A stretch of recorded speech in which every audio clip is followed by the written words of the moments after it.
1 tahun berikutnya saya menjadi salah satu ketua dengan jumlah anggota terbesar di tanah air kita. Dan setelah itu saya masuk biara menjadi seorang biarawati atau suster. Ibu dan bapak, jujur-jujur saja saya tidak pernah bercita-cita menjadi seorang muslimah. Cita-cita saya menjadi seorang biarawati dan saat itu sudah tercapai. Namun pada saat justru saya sudah mencapai cita-cita saya, disinilah Allah menyelenggarakan kehidupan hambanya. Pada saat saya di biara, dari seluruh mereka yang masuk biara hanya ada 2 orang saja. Satu adalah diri saya yang diberi tugas khusus, yaitu untuk kuliah di biara dan sekaligus kuliah di Institut Filsafat Teologia yang disebut Seminari Agung, pendidikan akhir pastor. Di sanalah saya menekuni comparative religion, termasuk menekuni Islamologi. Tapi Islamologi yang saya terima di sana bukan untuk menyatakan Islam agama yang hak, tapi sebaliknya untuk menyatakan Islam agama yang jelek. Mereka menyatakan, kalau Anda ingin tahu tentang Islam, lihat saja umat Islam di Indonesia. Maka di Indonesia ini orang yang melarat agamanya apa? Islam. Yang bodoh agamanya apa? Islam. Yang kumuh di bantaran sungai agamanya apa? Islam. Yang kehilangan sandal sepatu hari Jumat siapa?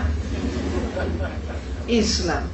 Yang gak mau bersatu, bercerai-berai terus siapa? Islam.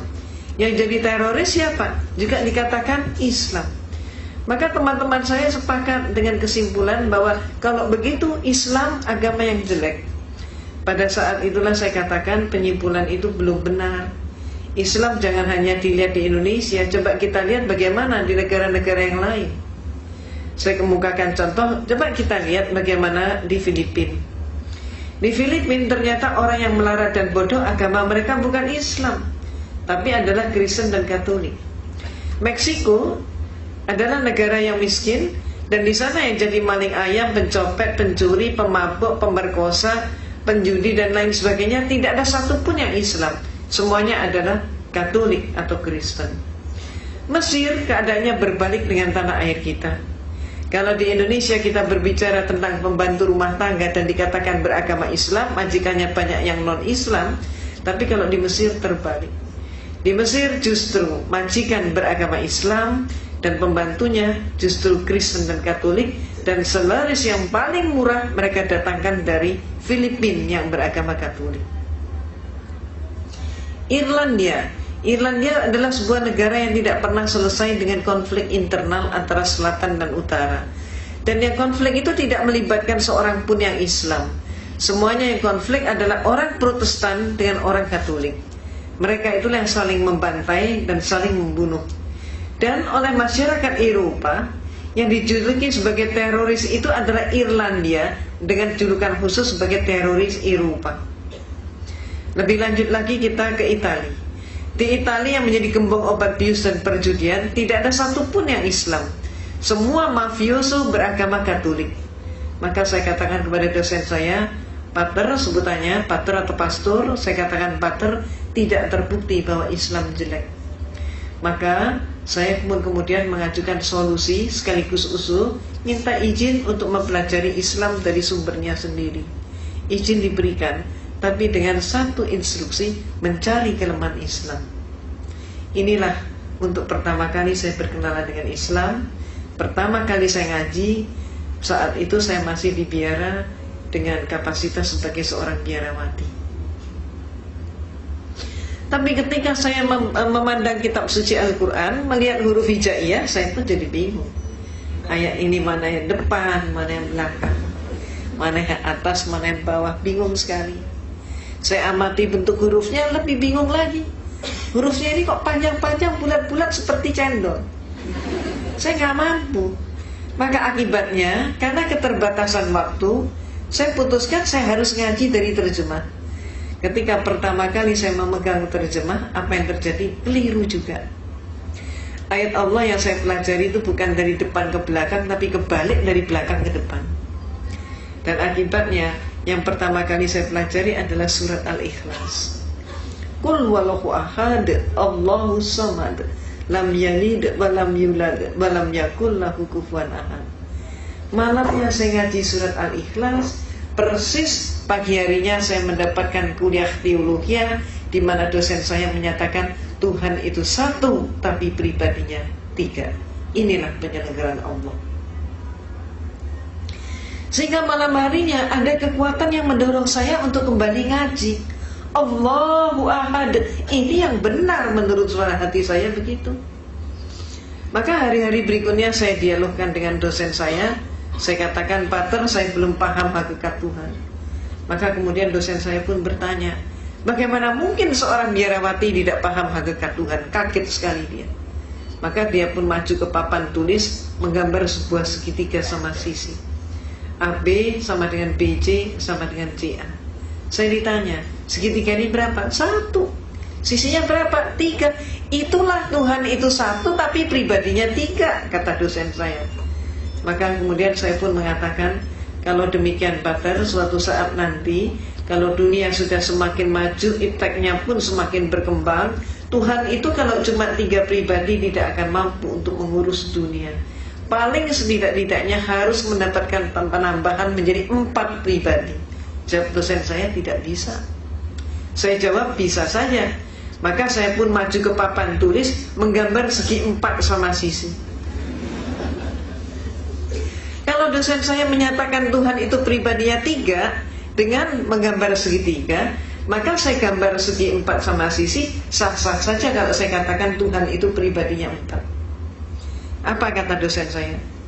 Tidak boleh. Kalau tadi tidak bisa, sekarang menjadi tidak boleh. Maka kemudian saya tanya, kenapa? Jawabnya, ini dogma. Dogma adalah hukum atau aturan yang dibuat oleh pemimpin gereja. Maka saya tanya, Pater, kalau saya belum paham dogma itu bagaimana? Dia mengatakan, Anda paham atau tidak, terima saja, telan saja, dan jangan dipertanyakan. Kalau Anda bertanya, kalau Anda ragu, hukumnya dosa. Walaupun saya sudah dijawab seperti itu, tapi malam hari ada keinginan yang demikian kuat untuk kembali mengkaji Al-Quran. Demikian terus-menerus terjadi, sehingga saya pun semakin ingin berdialog dengan dosen saya tentang masalah konsep Tuhan, tentang masalah tauhid, kalau kita menyebutnya demikian. Maka antara lain saya pernah bertanya, Pater, yang buat meja ini siapa? Saya pernah bertanya begitu. Maka kemudian dosen saya nampak dia menangkap ada sesuatu yang lain di balik pertanyaan saya. Dia tidak mau menjawab, bahkan saya disuruh menjawab sendiri. Dan saya pun menjawab. Saya katakan, Pater, kalau menurut saya yang membuat meja ini pasti tukang kayu. Lalu kenapa? Pasti tanya lagi dia. Saya jawab, kalau menurut saya meja ini walaupun dibuatnya setahun yang lalu, sampai 100 tahun kemudian meja ini tetap meja, tidak berubah menjadi tukang kayu, dan tidak ada satu pun meja yang mampu mengubah dirinya menjadi tukang kayu.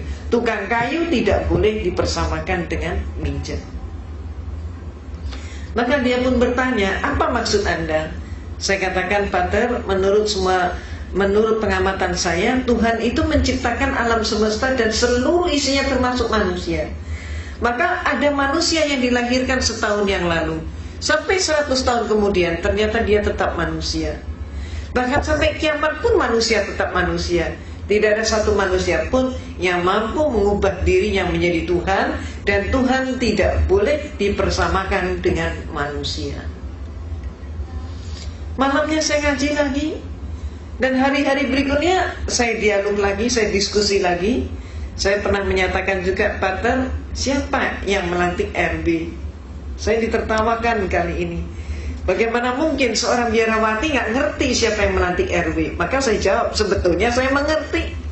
Maka kemudian dia baru tersenyum, dia kaget sekali. Apa sih maksud Anda? Dia tanya. Coba menurut Anda siapa? Coba silakan jawab. Bertubi-tubi saya digitukan. Dan kemudian saya katakan, Pater, kalau menurut saya yang melantik RW pasti eselon di atasnya, lurah ataupun kepala desa. Kalau sampai ada RW dilantik oleh RT, maka jelas pelantikan itu tidak sah.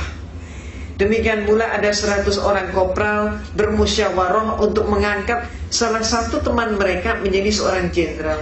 Walaupun yang melantik 99 orang, tetap saja pelantikan itu tidak sah. Apa maksud Anda? Dia tanya.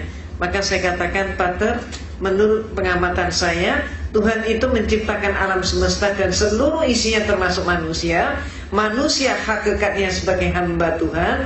Maka kalau ada manusia melantik sesamanya manusia menjadi Tuhan, jelas pelantikan itu tidak sah. Malamnya saya ngaji lagi, terus seperti itu.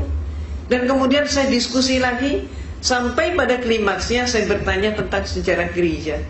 Saya katakan, Pater, menurut semua literatur yang saya pelajari dan kuliah yang saya terima, Yesus yang oleh umat Islam disebut Nabi Isa alaihissalam, ternyata Yesus itu untuk pertama kalinya dilantik menjadi seorang Tuhan. Peristiwa itu baru terjadi pada tahun 325 Masehi. Jadi sebelum tahun 325 Masehi, Yesus belum jadi Tuhan. Yang melantik Yesus jadi Tuhan siapa? Yang melantik Yesus jadi Tuhan adalah seorang raja Romawi, yaitu Konstantin. Pelantikannya terjadi dalam rangka sebuah konsili. Konsili ini bahasa Latin Romawi, artinya adalah konferensi, atau istilah kita yang lain adalah muktamar. Terjadi di kota Nizea. Maka disebut Konsili Nizea tahun 325 Masehi. Ini untuk pertama kalinya Yesus jadi Tuhan. Jadi sebelum itu dia belum jadi Tuhan. Sayangnya sejarah ini tidak dipahami oleh 98% umat Kristen. Walaupun sejarah ini ada di dalam buku-buku mereka. Cuman dengan sengaja pemimpin-pemimpin gereja menutup sejarah tersebut agar supaya umatnya tetap tidak tahu. Kenapa? Kalau sampai umatnya tahu, umatnya akan terguncang sekali kalau mengetahui Yesus diproses dari manusia menjadi Tuhan, dan yang melantik adalah seorang manusia. Maaf, keadaan yang terjadi di tanah air kita, Kristennya sendiri juga nggak ngerti konsep ketuhanan Yesus, tidak tahu sejarahnya. Mereka kemudian menyerang kita umat Islam dengan program kristenisasi dan pemurtadan, sedangkan kita umat Islam juga sayangnya gak tahu sejarah itu. Itu sebabnya apa yang saya informasikan ini termasuk menjadi bekal dakwah kita. Kalau ada serangan, katakanlah yang hak itu hak, yang batil itu batil. Sejarah ini perlu diungkap.